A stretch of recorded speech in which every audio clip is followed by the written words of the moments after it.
Sa kabila ng matagumpay na karera sa negosyo at politika at ng pangalang kanyang iniingatan, nahaharap ngayon si Quezon City Representative Bong Suntay sa kontrobersiya matapos ang kanyang sexual na pahayag tungkol kay Ann Curtis. The Philippines Showbiz List presents Sino si Congressman Bong Suntay? Family background. Ang businessman, lawyer, and politician na si Jesus Manuel Angel Cabochan Suntay o mas kilala bilang Bong Suntay ay ipinanganak noong November 15, 1970 sa Quezon City sa isang pamilya na may malalim na koneksyon sa negosyo at industriya. Ang kanyang ama na si Angelo Abad Santos Suntay ay isang linotypist at naglingkod bilang executive sa A. Soriano Corporation.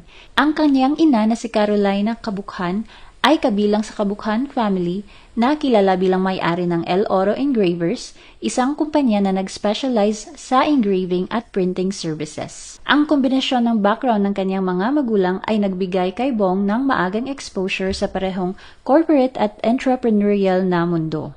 Si Bong ay bahagi rin ng kilalang Abad Santos political dynasty bilang great-grandnephew ni Pedro Abad Santos at ng pambansang bayani na si Jose Abad Santos na nagpatibay sa kanyang mga ugat sa public service. Education. Sa murang edad, alam na ni Bong kung ano ang nais niya sa buhay, ang maging abogado at negosyante. Noong high school siya, hinikayat siya ng kanyang ama na pasukin ang computer industry na noon ay itinuturing na bago at may mataas na demand. Bagamat may potensyal sa IT, pinili niya na sundan ang kanyang sariling hilig. Nakita ni Bong kung gaano kasipag ang kanyang ama at kung paano kulang ang pera para sa kanilang 6 na miyembro ng pamilya. Kaya nagpasya siyang mag-aral ng batas at pasukin ang negosyo pagkatapos nito. Para sa kanyang undergraduate studies, nag-aral si Bong sa De La Salle University kung saan kumuha siya ng pre-law program. Pagkatapos makumpleto ang kanyang pre-law, nagtungo siya sa San Beda College of Law at nagtapos noong 1996. Sa sumunod na taon, pumasa siya sa Philippine Bar Examination. Business career. Habang nag-aaral sa kolehiyo, sinubukan ni Bong ang maliliit na negosyo at iba't ibang simpleng trabaho para kumita. Isa rin siyang swimmer, kaya nagturo siya ng swimming para may dagdag na kita. Sa kalaunan, lumago ang kanyang kinikita at noong 1989, sinimulan ni Bong ang isang taxi business. Upang higit na maunawaan ang industriya, nagmaneho rin siya mismo ng taxi at kasama ang mga taxi driver para ipakita sa kanila kung magkano talaga ang kanilang kinikita sa araw-araw. Kalaunan ay naging presidente siya ng kanyang sariling kumpanya, ang Basic Transport Management, isa sa pinakamalaki at pinakakilalang taxi fleet sa bansa. Nagsimula siya sa 5 second-hand taxi units at lumago hanggang 1,200 units. Naging aktibo rin si Bong sa pagsusulong ng paggamit ng liquefied petroleum gas para sa mga taxi sa Pilipinas. Noong 2004, sinubukan niya ang LPG conversion kit sa 5 taxi units niya. Kalaunan, nakuha niya ang exclusive rights mula sa Tartarini, Italy upang ibenta ang mga auto LPG conversion kits sa bansa.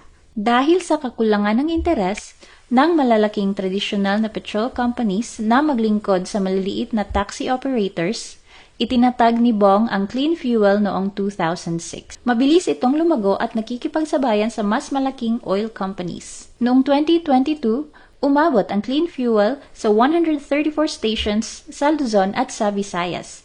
Naging presidente rin siya ng Philippine National Taxi Operating Association kung saan pinangasiwaan niya ang mga reforma at regulasyon sa industriya ng transportasyon sa Pilipinas. Bukod sa transport at fuel, pinalawak ni Bong ang kanyang business portfolio sa pamamagitan ng iba pang ventures. Isa sa mga ito ay ang Basic Hauling and Logistics Corporation. Kasama rin sa kanyang mga negosyo ang Clean Land Property Ventures Corporation na nakatuon sa real estate development. Ayon kay Bong, ang masigasig na pagsusumikap ang pangunahing sikreto sa kanyang tagumpay bilang negosyante. Bilang isang entrepreneur, madalas siyang hands-on sa operasyon at palaging nagbibigay pansin sa mga empleyado at customer needs.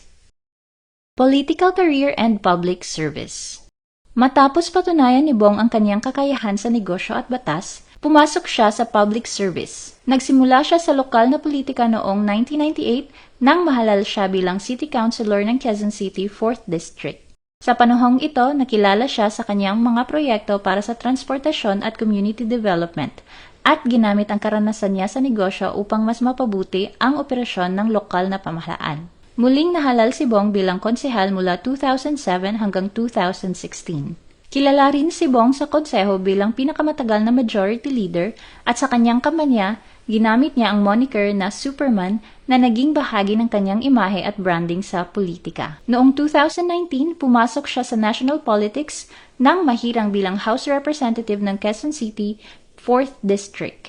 Pinokos ni Bong ang kanyang legislative work sa pagpapabuti ng infrastruktura at serbisyong pang-transportasyon sa distrito, pati na rin ang mga livelihood at economic programs para sa kanyang constituents. Bagamat natalo si Bong sa eleksyon noong 2022, bumalik siya sa Kongreso noong 2025 sa ilalim ng United Nationalist Alliance at naitalaga bilang House Deputy Minority Leader. Sa kabila ng mga tagumpay, hindi nakaligtas si Bong sa mga hamon at kontrobersiya. Habang kampanya, lumabas ang mga alegasyon ng vote buying laban sa kanya. Ngunit itinuring ito bilang smear campaign at kalaunan ay nagretract ang testigo na nagsasabing binayaran siya upang gumawa ng salaysay laban kay Bong. Personal life. Sa kabila ng kanyang abalang buhay sa negosyo at politika, si Bong ay kilala sa pagiging isang mapagmahal at responsabling ama at asawa. Kasal siya kay Maria Cecilia Sheila Guevara Suntay at magkasama nilang pinalaki ang kanilang 4 na anak.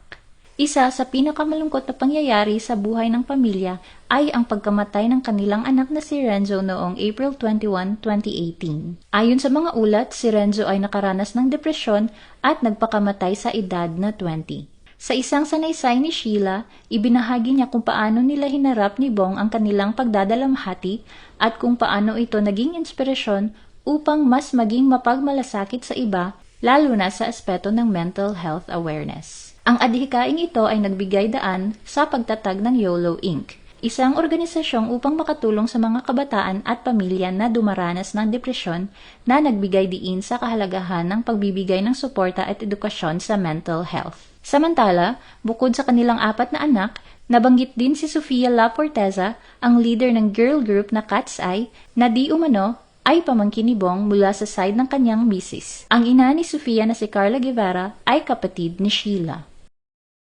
Bong's controversial statement about Ann Curtis. Kamakailan, nakuha ni Bong ang atensyon ng publiko hindi dahil sa kanyang matagumpay na negosyo, kundi dahil sa binitawan niyang hindi kaaya-ayang salita tungkol kay Ann Curtis. Ang kontrobersyal na pahayag ni Bong ay ginawa noong March 2, 2026 sa isang pagdinig ng House Committee on Justice tungkol sa impeachment complaints laban kay Vice President Sara Duterte.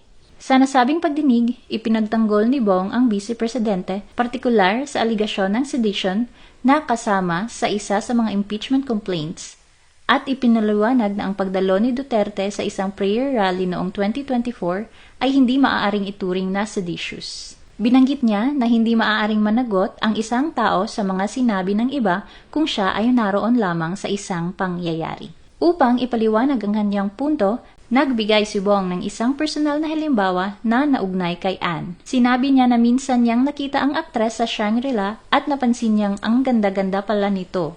Idinagdag niya na naramdaman niya ang pag-init at na-imagine ang ilang bagay, ngunit iginiit niya na ito ay nananatiling sa imahinasyon lamang.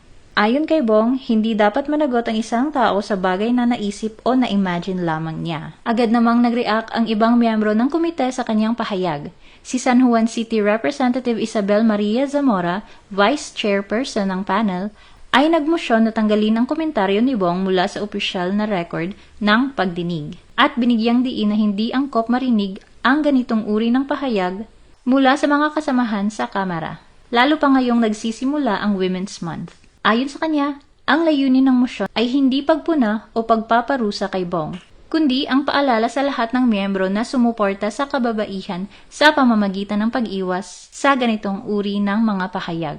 Sinang-ayunan naman ni Manila 6th District Representative Bienvenido Benny Abante Jr. ang mosyon at hiniling na tuluyang burahin ang mga salita ni Bong mula sa opisyal na talaan.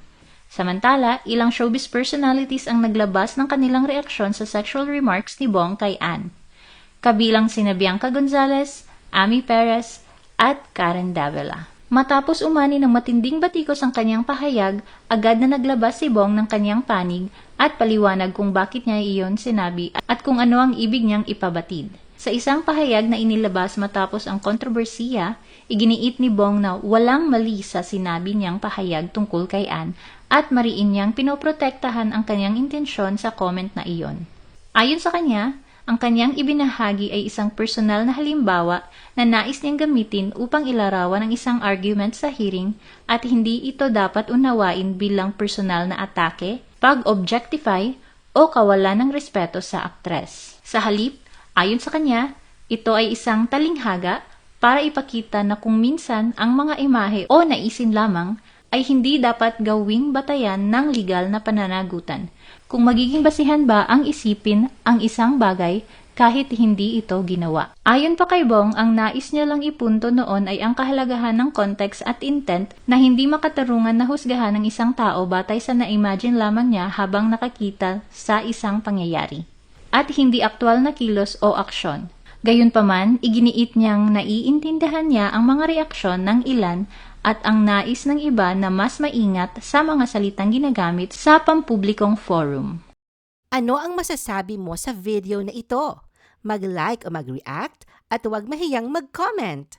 For our YouTube viewers, huwag kalimutan mag-subscribe at i-hit ang notification button. At para sa aming Facebook viewers, mag-like at follow sa aming Facebook page para updated ka sa mga showbiz chika. Thanks for watching!